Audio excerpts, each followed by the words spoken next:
बंसी बजाए बंसी बजाए रे रास बजाए भाई गोपियों को तेरा ये रूप का नाजी बजाए रे बजाए रे बजाए रे बंसी इकबाल कहानी बजाए रे बंसी इकबाल कहानी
ये 500 रुपए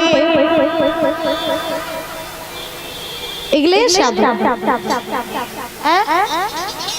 इंग्लिश यादव ग्राम पोस्ट रोटोल उनकी तरफ से ये 500 रुपए आए हैं। इनका ये वजन है कि तू चाहे जितने मंजिल से तुम ये मर्जी श्याम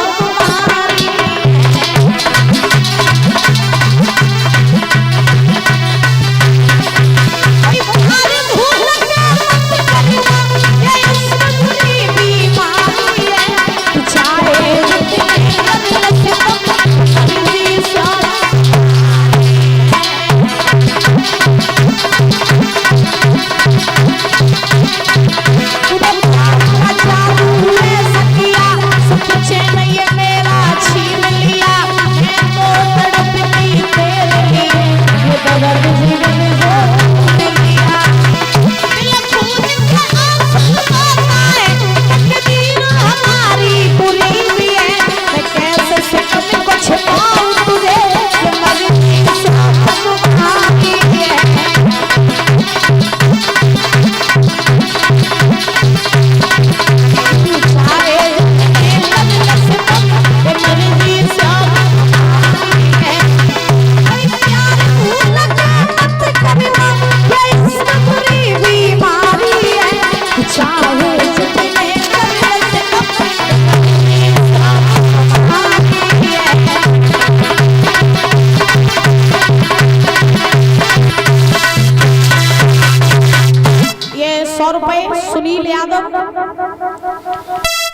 ग्राम हरसिंहपुर गोवा।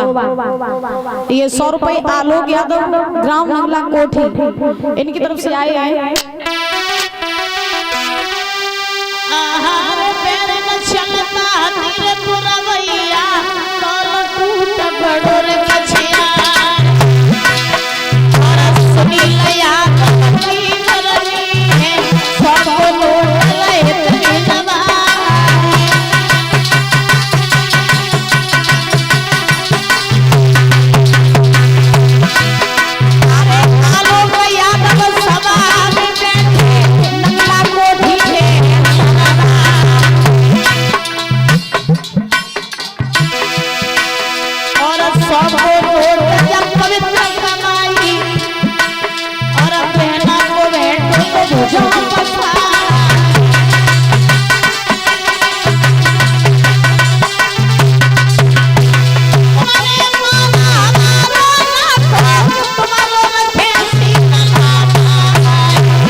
ऐसा करो जब पर्वत हमें साध लेंदे हो, 3-4 दिन हो गए तुम्हें साधे साधे तुम थक गई होगी, तो हमें 2 पर्वत हम साध ले, तुम आराम कर लो। भगवान कन्हैया ने कहा तुम साध लोगे पर्वत? दामा ने कही हमें कौन सी कमी है, जो मक्खन मिश्री तुम खात सो हम खात, तो तुमने अपनी मैया को दूध पियो तो हमने अपनी मैया को दूध पियो, ऐसा करो ला पर्वत हमें दो हम साध ले। भगवान बोले देख लियो तुम दामा अपने हिसाब से। दामा ने कही हाँ हम देख लियो, तुम आराम करो, तुम छोड़ दो पर्वत। सो सारे ग्वाल बालन ने जैसे अपनी अपनी लाठी लगाई परीक्षण जी। ये यज्ञपति जी महाराज की तरफ से ये 100 रुपए देकर हमें सम्मानित कर रहे हैं। 21 रुपए देकर के हमारे समस्त स्टाफ को सम्मानित कर रहे हैं। जोरदार तालियां बजाएंगे, बहुत बहुत धन्यवाद है। तो महाराज अब भगवान कन्हैया ने इस ग्वाल बालन से कही बोले ठीक है हम पर्वत छोड़ रहे, तुम सब अपनी अपनी लाठी लगाए ले। सो परीक्षण जी सारे ग्वाल बालों ने लाठी लगाई, और जैसे लाठी लगाई सब लोग पर्वत को साधने लगे। भगवान ने अपनी उंगली नेक नीचे करी, सो पर्वत डगमगाने लगो। जैसे पर्वत डगमगाओ सो सबकी टूटी लाठी, और जब लाठी सबकी टूटी दामा ने देखो अब तो दब जाइए। सो दामा ने कन्हैया से कही लाला जब पर्वत ओए दैया सानो कृष्ण कन्हैया ओए दैया सानो कृष्ण कन्हैया।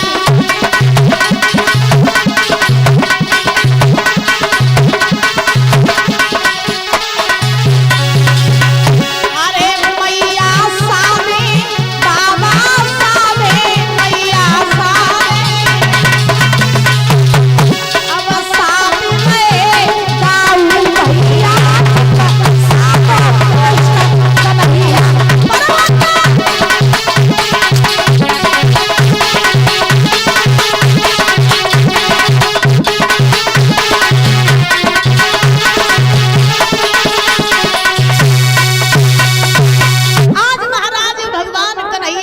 अपनी उंगली को लगा लिया, और लगाने के बाद में भगवान ने फिर से पर्वत को साध लिया। लगातार वर्षा होती रही, मेघ जितने थे वो थक करके सब पहुंचे इंद्र के पास, और कहा प्रभु मैंने वृंदावन में बहुत घनघोर वर्षा की जिससे पत्थर भी पिघल गया। ये वृंदावन में हमने देखा बहुत धूली उड़ रही है, उनका मैंने कुछ नहीं बिगाड़ पाया। इंद्र ने कहा तुमने कुछ नहीं बिगाड़ पाया तो हम जाएंगे, देखेंगे कौन ऐसी शक्ति है जो उनकी रक्षा कर रही है। इंद्र खुद चला, भगवान के पास पहुंचा, वहीं जब भगवान पर्वत को साधे हुए थे। आज महाराज इंद्र में भगवान में युद्ध होने लगा। जब परीक्षित जी युद्ध हुआ तो इंद्र ये अपने घमंड में भगवान को पहचान नहीं पाया, और जब भगवान को इंद्र ने नहीं पहचान पाया, भगवान कहाँ तीनों लोगों का राजा और कहाँ इंद्र। तो परीक्षित जी आज क्या हुआ, सुखदेव जी महाराज समझा रहे हैं राजन परीक्षित। अंत में इंद्र जो था ये भगवान से हार गया। भगवान ने अपना चतुर्भुजी रूप दिखाया, नारायणी रूप दिखाया। इंद्र को इंद्र चरणों में गिर पड़ा, क्षमा याचना करने लगा, क्षमा कर दो महाराज मैंने आपको पहचान नहीं पाया। भगवान ने इंद्र को क्षमा किया, इंद्र अपने इंद्र लोक में आया। भगवान ने सारे ब्रजवासियों को साथ लिया, और साथ लेकर के ये भगवान आए हैं वृंदावन में। बोली वृंदावन धाम की, बोली गोवर्धन महाराज की।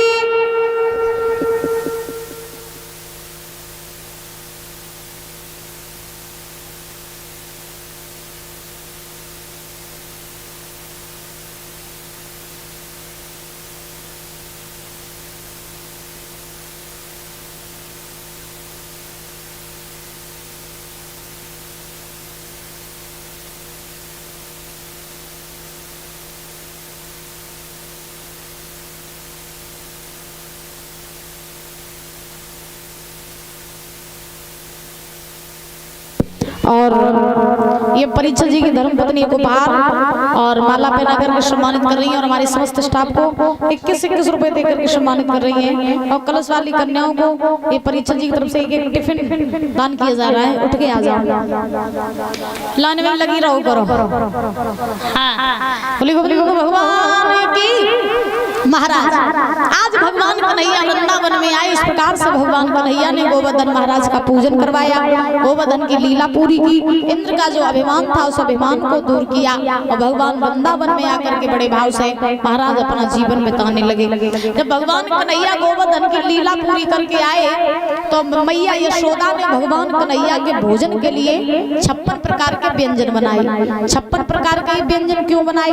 क्योंकि मैया यशोदा जो थी भगवान कन्हैया को एक दिन में महाराज 8 बार भोजन कराती थी और भगवान कन्हैया पर्वत साधे रहे थे 7 दिन तक बिना खाए पिए। तो भगवान कन्हैया जब आए वृंदावन में तो मैया यशोदा ने देखा कि मेरे कन्हैया ने 7 दिन तक कछु नहीं खाओ, तो 7 दिन को हम इकट्ठो एक बार में अपने लाला को खिलाए देवे। तो 8 सत्ते 56, इसलिए मैया यशोदा ने भगवान कन्हैया को 56 प्रकार के व्यंजन बना करके खिलाए। उसी दिन से ये प्रथा चली कि ठाकुर जी को 56 प्रकार के भोग लगाए जाते हैं।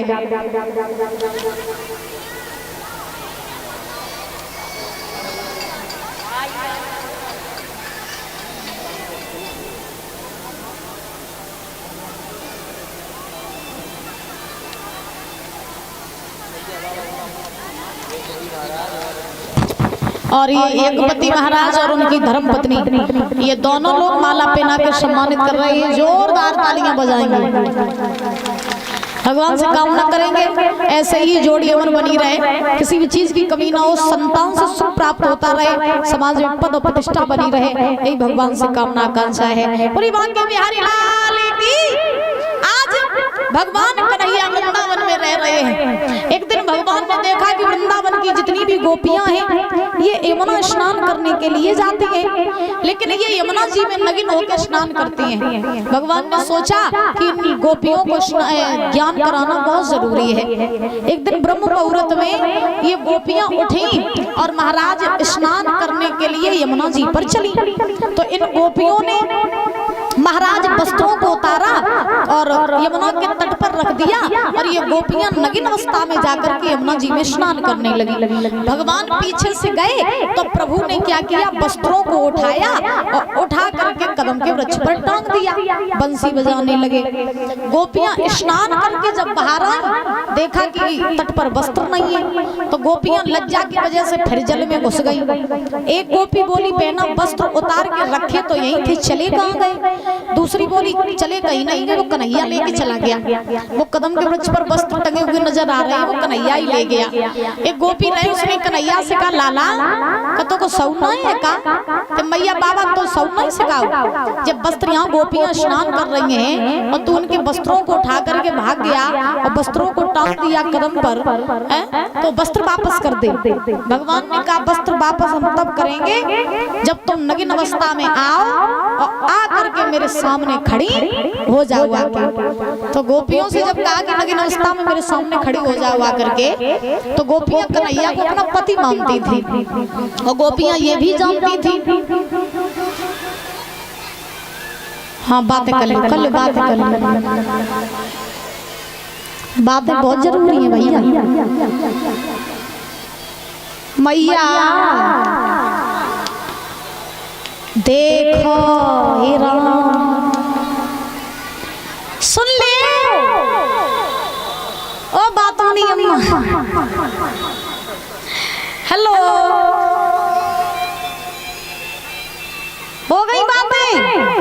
कल नहीं बात है। अब मेरी सुन ले है, बोली गोविंद भगवान की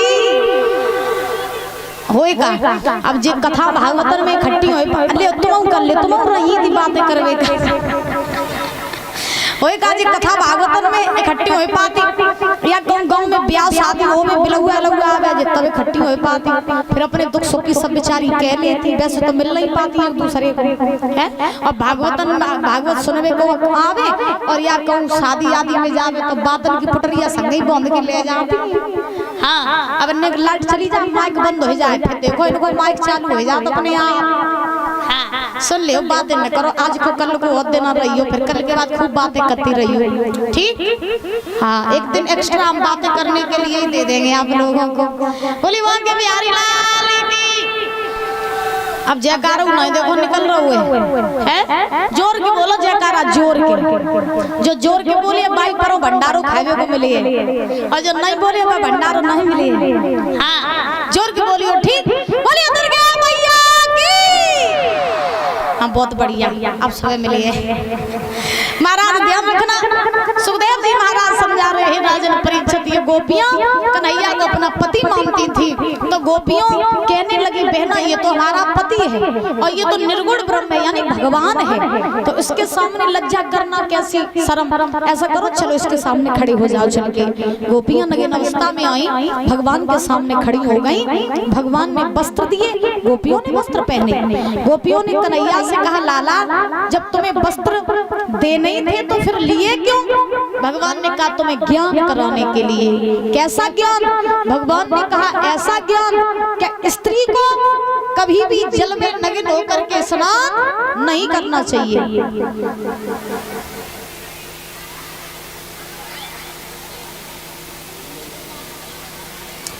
स्त्रियों को परीक्षित जी कभी भी जल में नग्न होकर के स्नान नहीं करना चाहिए। क्यों नहीं करना चाहिए? क्योंकि महाराज जल में वरुण देवता का वास होता है। किसका? जोर के बोलो।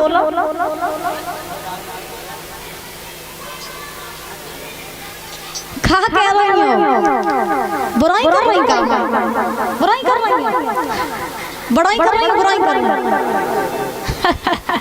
देखो बातें ना करो, कथा विराम हो जाए फिर आराम से बातें कर लेना, थोड़ा सुन लो मैया। हम आपके लिए बता रहे हैं, ऐसा तो है नहीं कि इसमें कोई सुनने में भी कोई टैक्स वैक्स लगता हो इसलिए आप ना सुन रही हो, है ना। सुन लो ध्यान से। बोली गोविंद भगवान की। जल में किसका वास होता है?